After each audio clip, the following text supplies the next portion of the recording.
Welcome to the Marshall Pruitt Podcast and our weekly feature, Inside the Sports Car Paddock, our interview show presented to you by Cooper Tires and the Justice Brothers. This week we start off with our usual opening guest, the man who makes us smarter for sure on the race engineering, strategy, and overall motorsports technology side. That being Race Engineer Supreme, a dear, dear old friend of mine, Jeff Braun, engineer of the Core Autosport DPI effort in IMSA's WeatherTech Sports Car Championship. Talking about BOP here, some shades and differences in BOP, definitely related to the Nissan on-rope DPI that they happen to run. Open with the most recent round at Canadian Tire Motorsports Park, talking about the decision going from earning pole to starting last in class, why Jeff and his team happened to do that.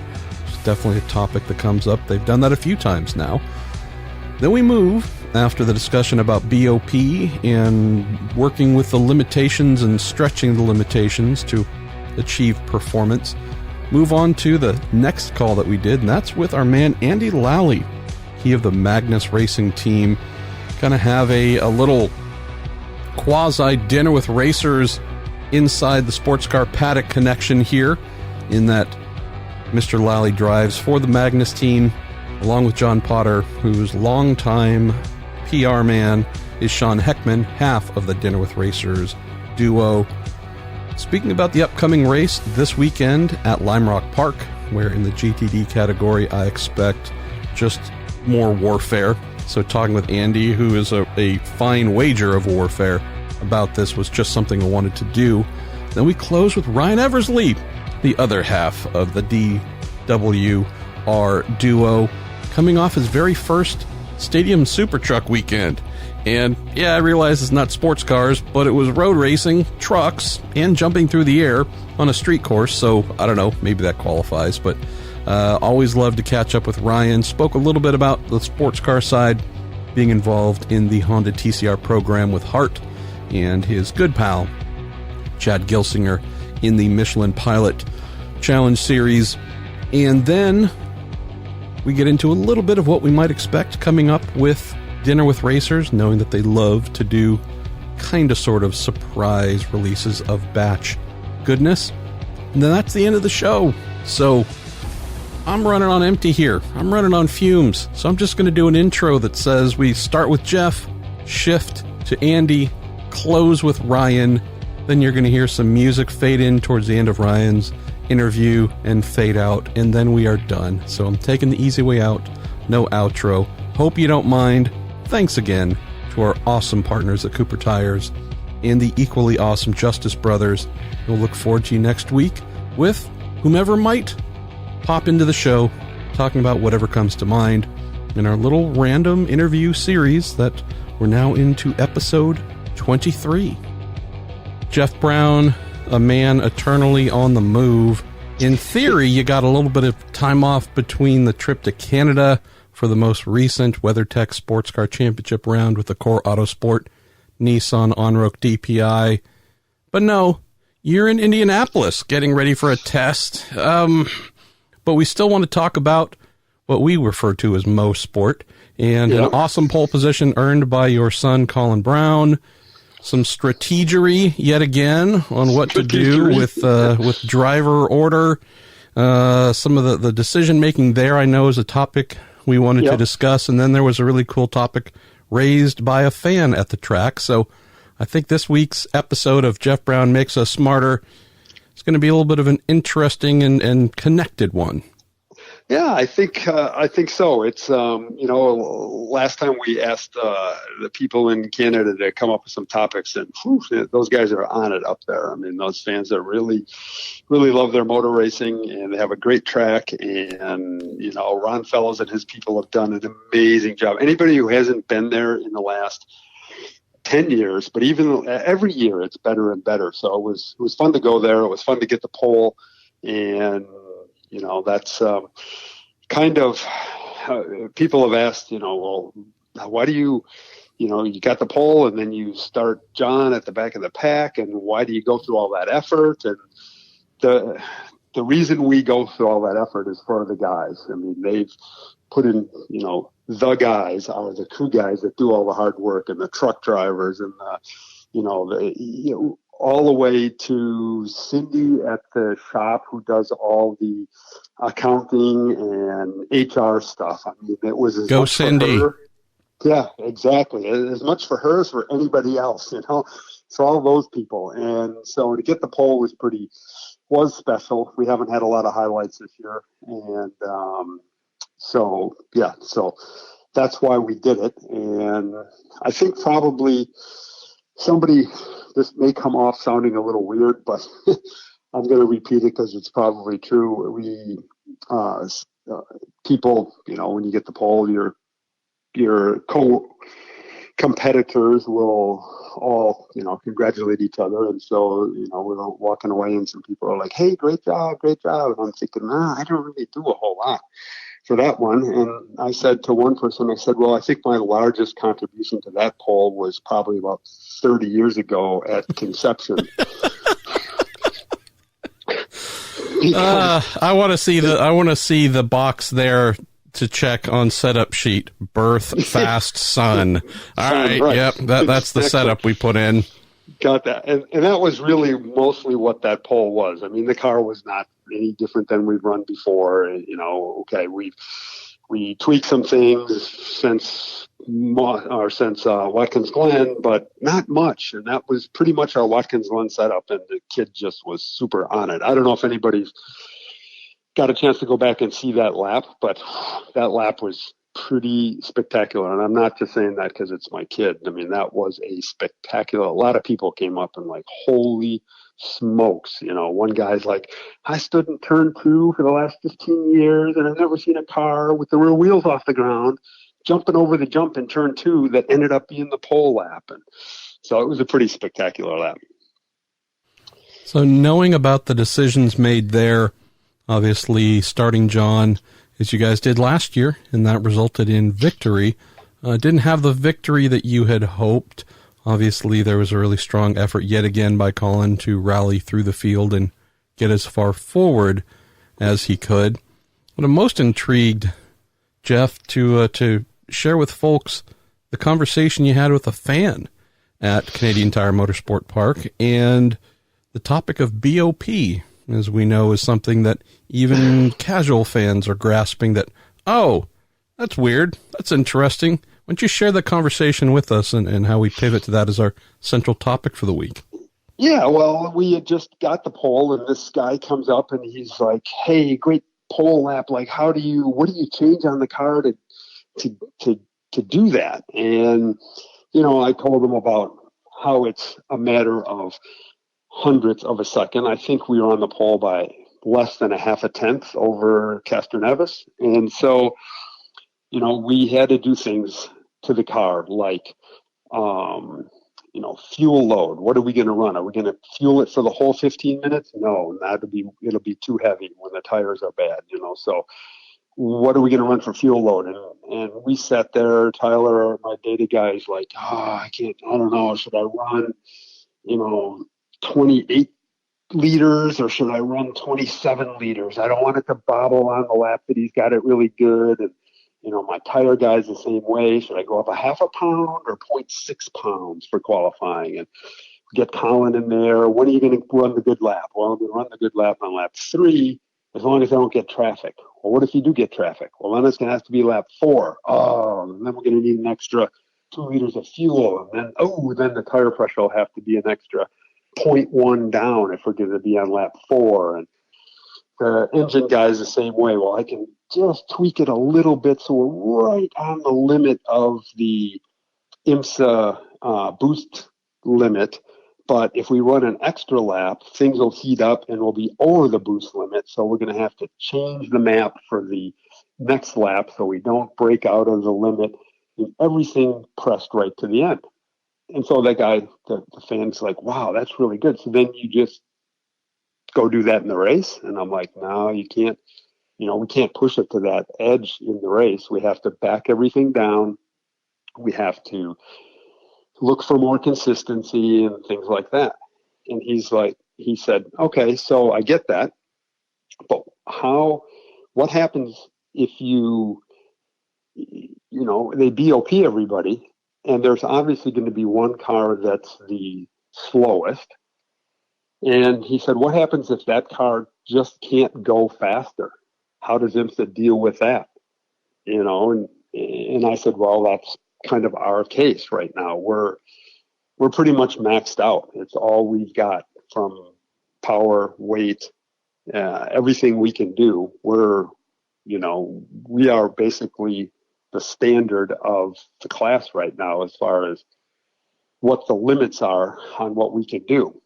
And last year, and I wasn't directly involved by any means, but from the outside or maybe a little inside, it looked like the Mazda was in a similar situation last year where they couldn't let the class go faster because the Mazda didn't have the performance that was needed to go quicker. Sure. And so we're kind of in that same spot right now. And, we'll talk about BOP here, not as is it good, is it bad? It just is. And that's the way my life is right now. I rarely get the opportunity to debate whether it's good, how it should be done, whether it's fair, whether it's fun, whether it's good for the spectators. It's just a rule, like any other rule: minimum weight, drive time, tire compounds that I have to deal with. And so IMSA does a tremendous job at, I think, and I'm not just saying this because I don't want them mad at me. They're listening right now, by the way, so don't say it too loud. Yeah, I know. Oh, maybe they won't listen to this one. But no, they do a really good job of balancing it as best they can. But this fan said, well, what happens if you just can't? What happens, like Mazda seemed to be last year? They just couldn't go faster. And we're kind of in that boat right now. We just can't go faster. We can't. IMSA has a giant algorithm that all the data piles into during the race, after the race, all the sector times, top speeds, average lap times, fuel economy, all the data they collect. It goes into this big giant program. Out the bottom spits out what, in theory, it's not mandated. It's not auto BOP like I think is used in some series, but it's auto calculated, and then the human element comes in. But it comes out what should be the changes in the BOP to the power and weight and fuel capacity of all the cars based on the numbers. Well, lately our numbers have come out in what we need in order to balance us unrealistic. Lots of kilos lighter is what we should be able to be, and yet we just can't. We're at our minimum weight right now with no ballast in the car. So again, I think similar to how Mazda was last year in certain areas, the only thing that can be done is some sort of homologation exception to allow our car, to be improved outside of the homologation so that it can compete at the same performance level that IMSA has selected for the DPI class. And what a lot of people don't understand is that was increased quite a bit from last year. When they split the classes, they wanted the DPIs to be much quicker than they were. And you've seen it. The Michelin tires have helped quite a bit, but not as much as I think people think. That Continental tire was a very, very good tire. And it's, the Michelin is slightly faster. I won't necessarily say better, but it's slightly faster. And it is just as good, just as durable. I mean, the Michelin tire is a very good tire. The Continental tire was a very good tire. But all the performance increase we're seeing is not just to the tire. Maybe 25% of it is. The rest is the increased power and lighter weight that has been allowed in the DPI class. So one of the cars, the Mazda was allowed to change a bunch of things and rehomologate, and now they're up in the mix. Some would say too fast, but more power to them. I'm glad they won some races. That's fantastic, and I'm really happy for them. But they're able to run with the group, and I'm, some people who are listening might say, well, it's just sour grapes because you're not running fast enough. But we're not able to, we're clawing and scraping to stay on the back end of the group in the DPI class with nothing in reserve to go a little quicker if IMSA would allow us. And so where this gets interesting, and I think just from our weekly technical discussions, is if this were the case and Nissan was a full-fledged participant in the DPI category, we could say, well, although the various restrictions in place are certainly doing their job, and I hear you saying, well, boy, we're out of some options in other areas to claw back performance. With all the BOP applied to the car, that we have no ability to remove weight elsewhere to help this, that, or the other. We're dealing with the power you've told us to use, the boost, etc. We're dealing with all the things you have applied to us. But hey, Nissan, just like Acura, just like Mazda, just like Cadillac, you need to go spend more money, need to spend more time, wind tunnel, CFD, 7-post shaker rig, name all the off-track items that manufacturers use to develop their car, new damper package, whatever it is. Hey, we believe there's still a few tenths here or there. There's more knowledge you can gain by investing further in your program, so we don't feel like it's on us to just give you the happy adjustments to put you right back to the front. And then you go, sure, wish you had that going with the manufacturer right now, and no disrespect to Nissan, but Nissan is not investing in core autosport's ability to go around corners quickly or other things.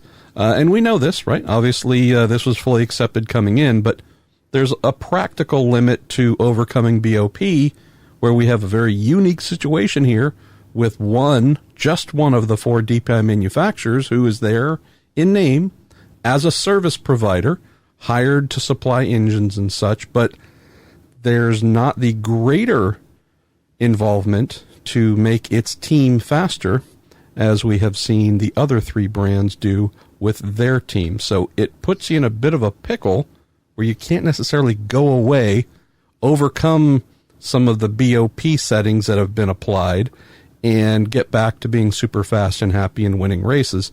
So what's the give and take in lobbying? Because I guess that's maybe the other big BOP adjustment that you can't put on a piece of paper and can't quantify numerically. That's the lobbying part. Right. Well, it's so Nissan has they homologated the car along with Ligier a couple years ago, and it's pretty much under that same homologation document. And they did a really good job and they do a really good job of providing us with engines, good engines, reliable engines. We have a guy from Japan coming to each race, kind of overseeing the engines. He's not an engine tuner, but he's there for advice and things like that. They're directly involved in the BOP process as the manufacturer, and that's required for me as a team member. At Core, we have nothing really to do with BOP or any of the meetings. We're not involved in the manufacturer meetings that IMSA has or any of the BOP process. That's strictly between IMSA, Ligier, and Nissan on our side. Ligier USA, which is Max Crawford and Chris Lowe, those 2 guys handle that from the Ligier side. And then Takeo-san is our guy from Japan, from Nismo, who handles that. And those guys I don't know this for a fact, but if we were allowed by IMSA to try to increase the performance of our car, those guys would have to come up with a plan and a budget and decide who's going to pay for it to do the development, because this engineering, as you pointed out, it's not free. You want to go to do some CFD stuff to make the aero better, that's expensive. You want to go work on a damper program and buy new dampers. So first you got to figure out what you need. 7-post rigs are involved. You want to go do more engine development. That's cost money at Nismo. It's all expensive. And then you have to, as you said, I don't know that lobbying would be so bad from IMSA's standpoint. I think as it is, it would be easier for them if they could make us faster, because then they could, if every manufacturer had something in the pocket, then they could balance up or down quite easily with every manufacturer based on the results of each race. But if one car is just struggling to keep up, then you really only have one way to go, is down. You can't bring the slower car up to the rest. And that's kind of what happened last year. And so the example is there for what has happened in the past. And that's what this fan was asking. He said he's basically a fan of Core and of Nissan. And he said, man, I really want to see that Nissan do better. Is there any chance that, you'll get some performance? And how would that work in a BOP class? And so kind of the example is what Mazda did last year. And I'm sure that would be allowed for the Nissan. But as you point out, who pays for it? What exactly gets done? That opens up 1,000 questions that are way above my pay grade. If they hand me a nice new shiny set of bodywork and some new dampers that are faster, I'll be happy. But I probably won't be involved a whole lot in making that happen, and surely not in paying for it. Isn't BOP awesome, Jeff? I mean, just how many hours of sheer delight does it bring you and me and others who, without it, life would be so boring. We'd have nothing to talk about. So boring. Yeah, it's about, like I said, I'm not involved directly in the BOP process, but there's a lot of statistical analysis that goes on after each race to try to that we give as the team, that we give to Ligier and to Nissan, so that they can put it in a report that goes to IMSA, like each manufacturer does. And that's a couple days after each race. It's just on BOP statistical analysis, and that's just me and my assistant engineer Tyler working on it, and along with Chris Lowe at Ligier. I don't know, I have this picture of what might happen at Acura and Multimatic and Cadillac with Pratt & Miller after each race as well. And I could be completely wrong, but it's probably more than just 3 guys like we have. I am a firm believer that robots are definitely involved behind the scenes. There's a whole robot army working on BOP calculations on behalf of the other DPI manufacturers. It could be. Or, the whole thing could, I'm willing to admit that the reason our car can't keep up with the other 3 manufacturers isn't because we need a rehomologation. It's just because I can't engineer and Colin can't drive, and we're just kind of suck at this. So that could be absolutely, I'm willing to buy that argument too, if that's what makes, what other people think, because it's entirely possible. IMSA technical boss Simon Hodgson is currently taking notes and documenting every word you just said. I fully expect that to be presented to you the next time some sort of BOP adjustment is requested. All right, my friend. Well, it is getting late there for you. You have a test to do in the morning. And as always, thank you so much for taking some time and yet another fun discussion on some of the permutations, ramifications, and other fications of balance of performance as applied in sports car racing. I look forward to speaking with you next week. Sounds great, Marshall. I really appreciate it. We'll go play with some Ferrari Challenge cars the next couple of days here at Indy, and then go race them in a week after that, and then right back to Road America. So, yeah, let's talk about whatever's on anyone's mind. We'll do it again next week about this time.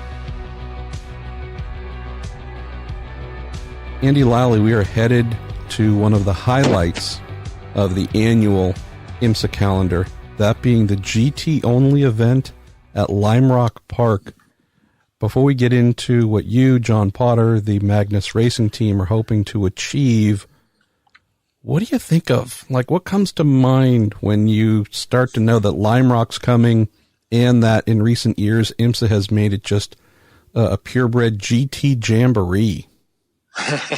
I get pretty psyched for the GT only stuff. I'm a big fan of the GT racing, both in GTLM and GT Daytona, and it is an event that we've had some real success at in the past. We won there in 2016. I had a great run there in 2017. We just got messed up with a penalty, and then we came back to finish second there last year. And so coming forward with the Lamborghini and knowing what the strengths and weaknesses are versus the Audi that we had there last year, I'm looking forward to it. John had an amazing stint there last year and really put us in a good position to be able to go fight for that podium.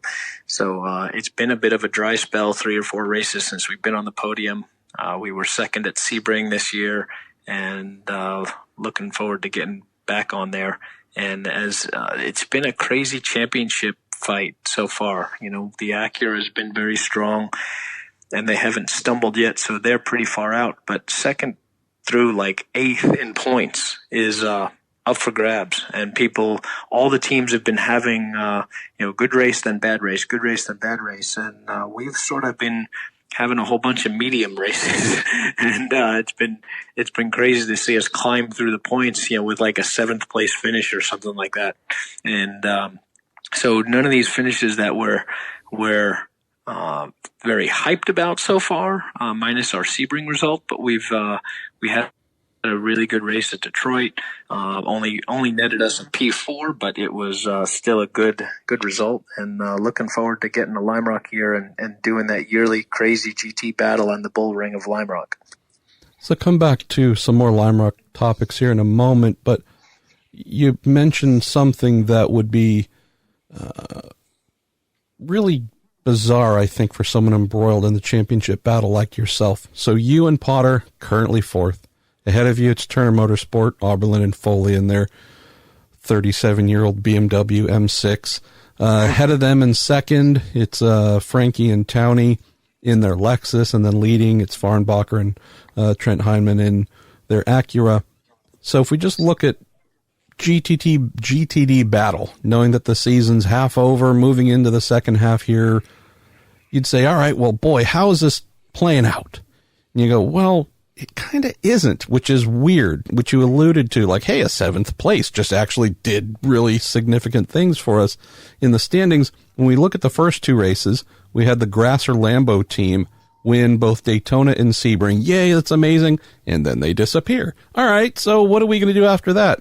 All right, well, Lexus got 2 races. They won the next 2, but they've also had kind of a bad year with that entry for Hawksworth and Heistan. If we're just talking surrounding finishes, so they're currently in 6th. So the most successful full season team isn't currently right up there, but they could be. Then you look to, all right, so where do we go next for a win? Well, hey, Shank's team won, and an Acura, great, at Watkins, wonderful, all right. And then Turner wins at Canadian Tire Motorsports Park. Okay, it's this kind of random thing where the people leading the championship have one win. The people in second, the Lexus, no wins. The folks in third just got a one win. You guys in fourth, no wins. The guys that have won the most that are in full time are 2 spots behind you, granted, only by 1 point. Do you even try and wrap your head around this stuff in what a GTD championship battle is like, or is it just a recipe for a headache?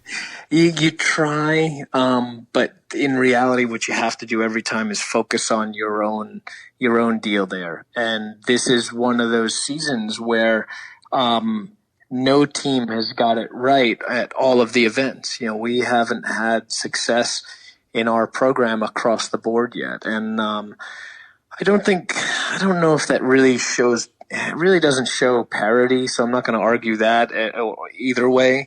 It just shows that we all could have done probably a better job at different points in the season to take advantage of some lost points. It's not, a lot of these times it's not where you're going to fight like crazy to gain that one spot. It's what did you do to keep the valleys from being too low, and that's, from not making the big mistake. And, if you go win DNF, you're still going to be 8th in points, and you've got to be able to, keep those consistent finishes. We've been doing consistently well in Magnus. We just haven't been performing as well at our peak as we want to be doing. So I think John has taken to the Lambo pretty well. Yeah. I think our engineers have taken to the Lambo pretty well, and we're getting there. It's just it hasn't been amazing yet. We've shown real good promise in some practice, and whether that's other guys laying off and us being full tilt, it's one thing. But we've rolled off the trailer really fast the last 3 events in a row, and we've been pretty racy. I had quite a battle with both Vielander and Bleakmullen at the end of Mossport, Canadian Tire Motorsports Park there. And looking forward, it's always going in the Lime Rock. You're going to leave there with, everybody's going to leave there with a few bruised egos at the very least, and usually some cracked carbon here and there on the front and rear. So it's probably going to be more of the same this year. Bit of a maybe dumb question to close, but I always appreciate the insight on driver's mindset like yours. So you're known as the super ninja GT guy. I mean, there's no gap that won't be explored. And I don't mean haphazardly. It's just you're a guy who loves the battle and you're always attacking. There's also tracks, though, in some events due to their length where making laps is maybe the higher priority than I just executed my best turn 3 ever at Watkins Glen at the 3-hour and 42-minute mark. I mean, there's some reality here where not as if you're intentionally dialing things down, but being in maximum attack, maximum risk mode every second of every race doesn't always end up being the right approach. Where does Lime Rock differ from that, knowing that you don't have prototypes dive bombing you or farting around, knowing that it's a relatively compact race in terms of duration, plus it's a really short lap? I mean, is that something where you are pounding 14 energy drinks trying to become like Mr. Raging Bull because that's what the track demands? Just curious stylistically where your head's at going into Lime Rock every year. It's a relatively difficult place to pass. It's pretty tight, and we've got a really quick corner onto the straightaway, but it's a pretty short straightaway, and that really quick corner is very aero dependent. And what's changed over the years in GT racing, for the GT Daytona class specifically, has been how much front aero and how much aero overall that these cars have gained through what the rules allow. And so it's very tricky to keep your nose tucked right under somebody. So there's little tricks, both setup wise and driving wise, on how to do that. And I think that's something that you have to pay attention to. You just cannot make a mistake at Lime Rock, but then you also have to be there to pounce on any mistake in front of you to advance. And I say it's tough to pass, but we had a really amazing car there a few years ago, and we were able to blow through everybody. And we had some really good racing last year, and got by some really key guys to get ourselves back up on the podium.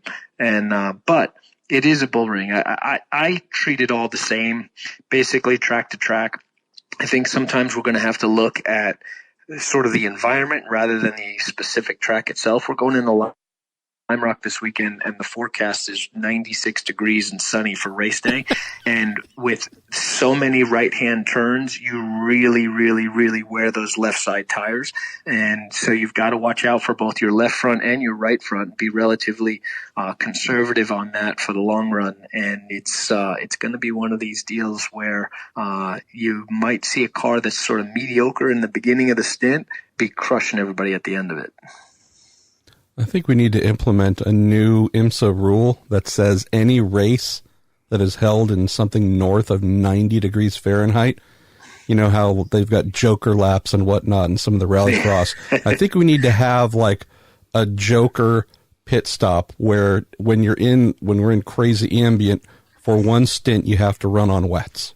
Just because it'd be completely insane. I mean, since we already know the tires are going to die, even the best Michelin slicks made, look, we know they're going to die regardless, so let's just really make things fun and see who can hold on to a car for a stint and for how long on rains shredding themselves in I'd be all about it. I don't know if the team owners would vote for it, but the car owners may be opposed to the potential damage there, but that sounds like fun to me. I mean, we could pack it with dirt for all I care and run Lime Rock like it's a sprint car race, but yeah, no, that would be fun. And in reality, though, when it's 96 degrees at Lime Rock and it gets like that, it might as well be wets anyway. The cars are going to look like they're on wets because the best tires in the world aren't going to take as much of the beating as we're going to give them and live at their peak like that. I mean, we've had very good success with the tires this year without failure and whatnot. Knock on wood.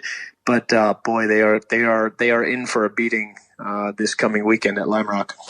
And while I'm making up completely stupid things that will never happen, can we also have at one race a year in GTD specifically? This is the Andy Lally rule, where all drivers have to ollie off of the pit wall and ride and successfully get to the car door to do a driver change while riding a skateboard.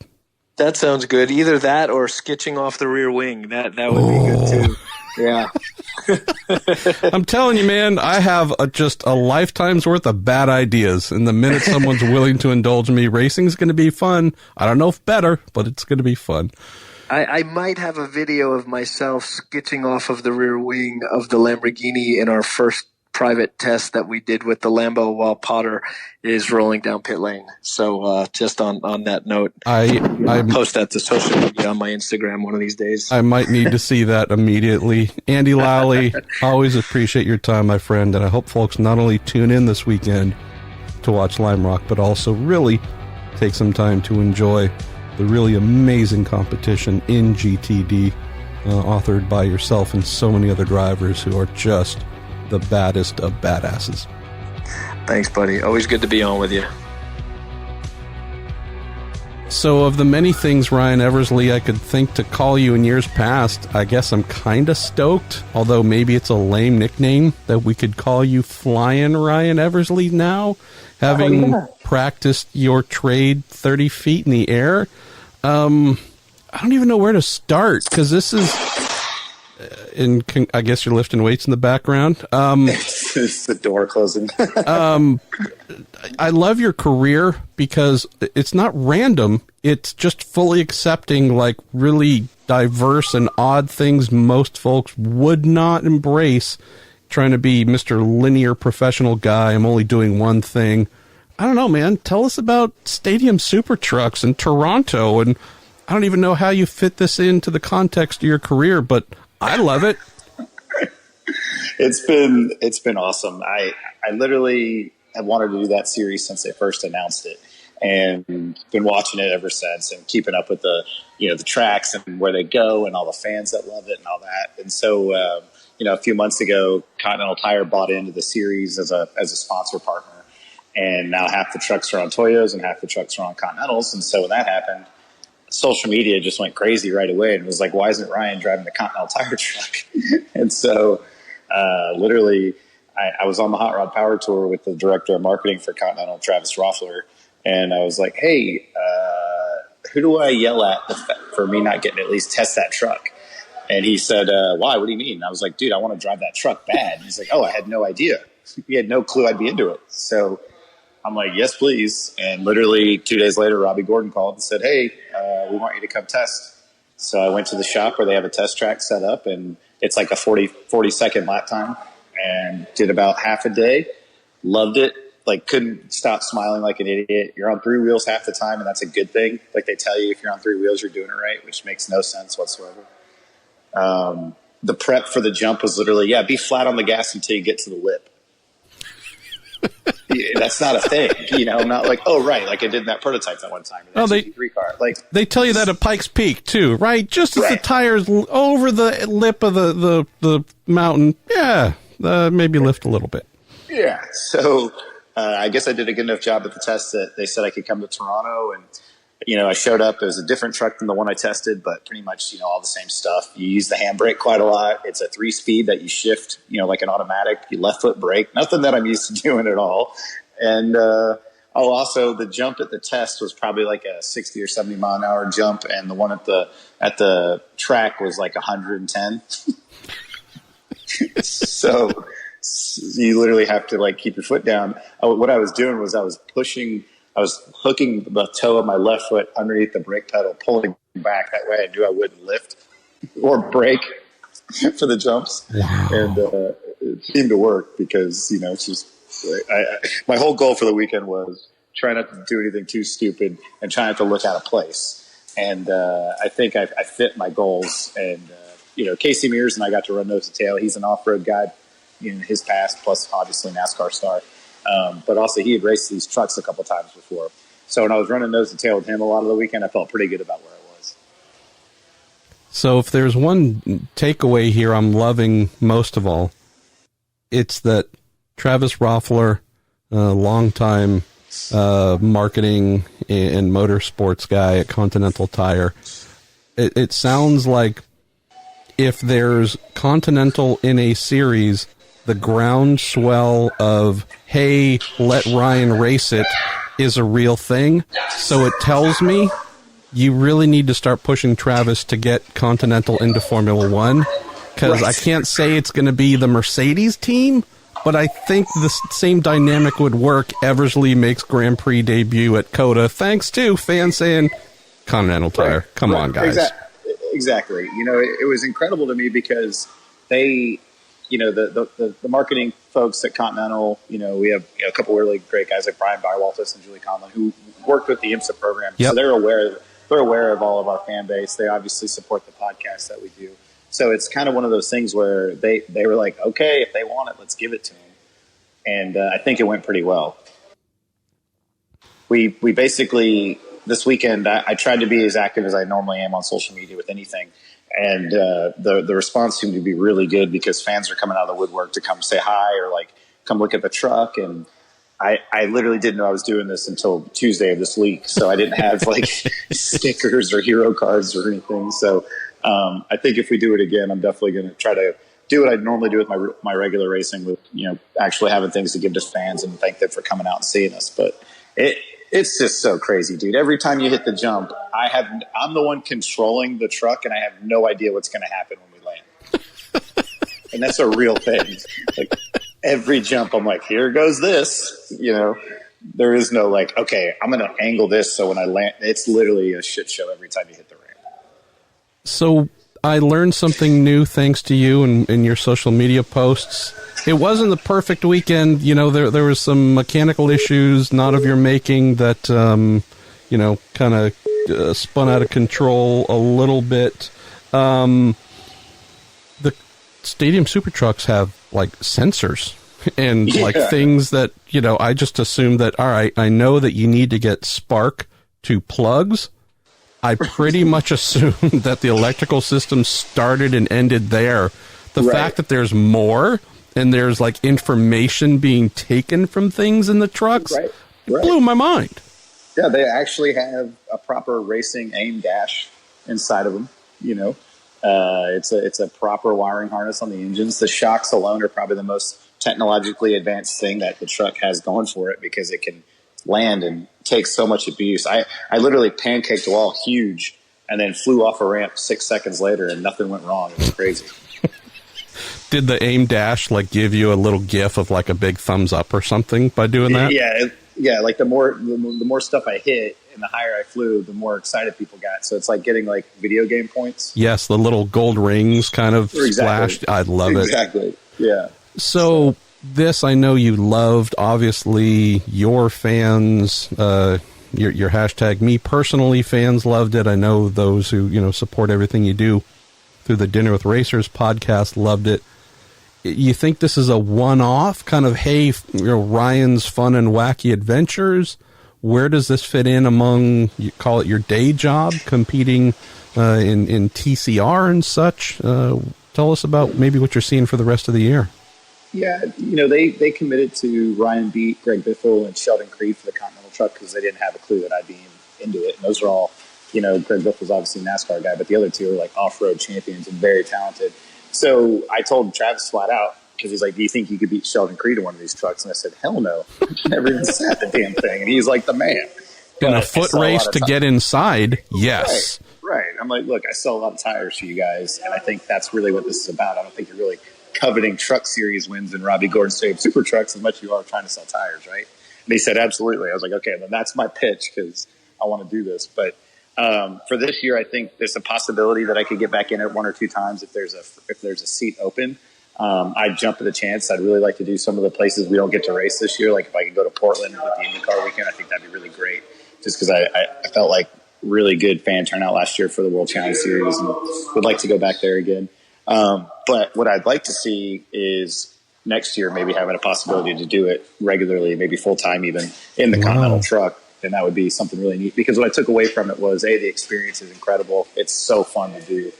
The adrenaline high and low of jumping and hitting and crashing and all these things. Like I had to make it a split-second decision to not land on top of Casey Mears this week. You know, that's not a normal thing. And our racing can get to be a little bit, I don't want to say monotonous, but it gets to be kind of the same thing over and over again.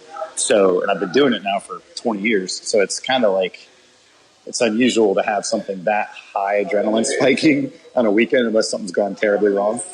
So looking at next year, I think that'd be something I'd like to do full time, but as well as continue to race for Honda and, you know, Acura and many different forms of motorsports. So I should mention that those guys were super cool about the whole thing. Like I called and said, hey, I have this chance to do this off-road truck.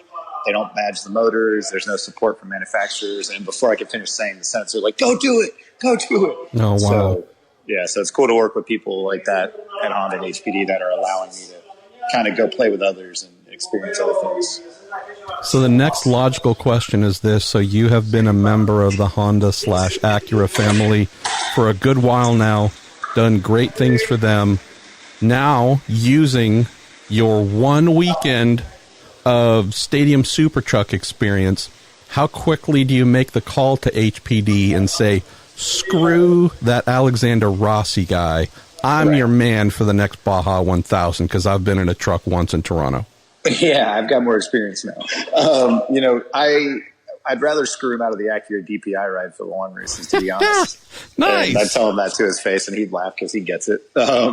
Now, you know, I think the biggest thing I took away from this weekend was the fans really have a vested interest in what drivers they follow, what they get to do. And our video of me testing the Robbie Gordon truck was like something like 25,000 views over 2 days. And it's literally a non-extreme, like it's an extreme sport, but there's like no giant technology to the truck, things like that. So my thought was, man, imagine if they actually put me in that Acura even for a day, like the response the fans would have for it. You know, and to me, if we're trying to sell Acuras and we're trying to sell tires, like that's probably a good thing to do to give the fans what they want, right? So I'm not going to go into any details right now on this episode, but I will say that I am working on something that I'm hoping our friends at Acura will sign off on. They know about the request. I'm going to file it a little more formally here when I can, but it does involve the DPI, and I'm thinking there could be a window to actually make a little bit of Ryan Eversley magic in that as well. So I'll talk to you about that offline here. Awesome. So let's close on two things. Obviously, you and the mighty CHAD, Chad Gilsinger, you guys have been racing your behinds off this year in TCR. We're coming into some fun stuff with a couple of GT-only weekends for IMSA and whatnot. Maybe just more of a general question. As someone who has played heavily between IMSA, World Challenge, where are you feeling at least the current state of IMSA's Michelin Pilot Challenge TCR category happens to be in terms of depth, competition, etc.? Because it doesn't look easy from the outside. It's been a bit of a catastrophe, really. If you look at the season for almost anybody involved, we've had everything from catastrophic tire failures across the board to cars having brake failures and major crashes and things like that. So it's been one of these races where literally at Motorsport we said, hey, if we could just stay out of trouble, we're going to come home with a podium. And then we got destroyed by a guy that didn't even know we were on the racetrack. Just as we drew it up. Perfect. Yeah, exactly. So it's just been one of those seasons where I think if you just stay out of trouble and you can just not do anything too dumb, you can literally get on the podium. And we just seem to have some horrible luck. So, but the class itself is really strong. It's great to have literally manufacturers like Alfa and Hyundai, as well as the Audi and the Honda, which are a pretty big deal in terms of, manufacturer support across the board. But the World Challenge class last year, we only had a handful of cars in terms of different brands. This year, it seems like IMSA's really attracted a lot of them. And we have Mazda that looks like they're coming down the pipe with the TCR car too. So I think that class is going to continue to grow. The cool thing about those cars is they are absolutely as fast. If they can be uncorked, they are absolutely as fast as GS cars. Ooh. So, we go to certain tracks like Watkins Glen where the pole was only 8-9 off of what TCR did. Motorsport, I think we were the fastest TCR car, qualified 7th in GS. And now we're going to Lime Rock, where last year in World Challenge I had the fastest laps in TCR and GT4, and the GT4 lap was almost a second slower. So, they're really, really cool cars. Let's close on podcasts. I don't know if you've heard about them. I keep reading that they're the wave of the future. You have built an amazing group who love everything dinner with racers related. And I think on a specific front, you have developed probably the strongest cult following among drivers with podcasts. And there are now many. Monkeys like myself, our man Sean Heckman, who are on the media side, who aren't, that frontline personality and whatnot. I know I continue to receive nothing but love from fans who love to show that they support what I do. Many of those same fans, I think there's a pretty good crossover, love to show that, hey, I bought a Dinner with Racers shirt, hat, whatever it was, watched something that you guys made or took a listen. What have you seen, Ryan, since you guys launched this, what was it, 2015, end of 2015? Yeah. What have you just seen in recent years in terms of growth, embrace, and I would have to say upliftment of everything you guys have done on a year-by-year basis? It's been incredible. I mean, honestly, I can't undersell it or try to downplay it. It's been an unbelievable experience. The amount of people that show up to races now wearing, whether it's a driving swag from something I'm doing or if it's the podcast stuff, it seems like it's a lot. And, it's hard not to feel really empowered by that when you have all these people that make decisions out of their budget, to buy a shirt or a hat or to come to a specific event because you're going to be there. That is the coolest thing ever.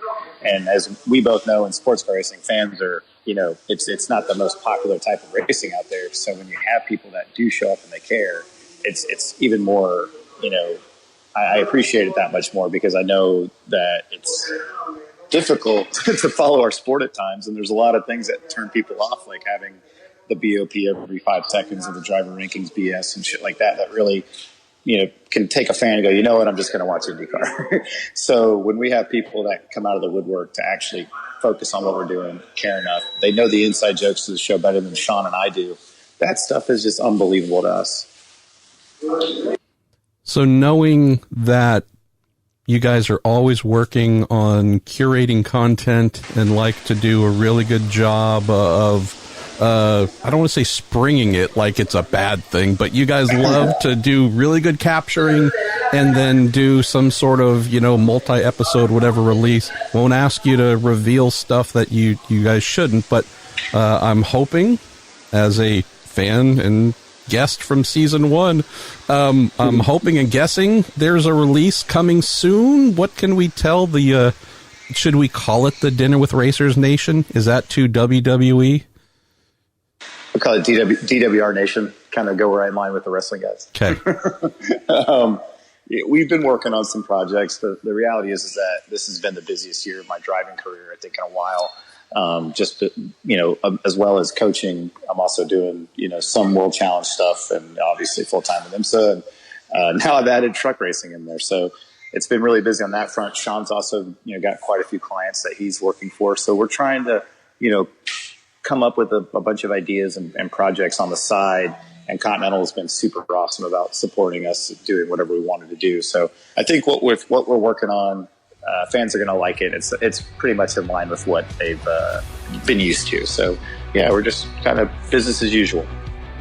Lots of male nudity coming your way. Exactly. Dinner with Racers Nation. Happy for you, brother. Again, I just loved seeing the what? You're flying through the air now. Right. Awesome. I don't know what's next. Gravedigger? I mean, let's keep aiming high, man. I don't know what, but stoked for you. Love the fact that you are as busy as you can possibly be, and the fact that your podcast just continues to be a raging success. All things, man. So happy for you, and thanks for finding some time here during a very busy week.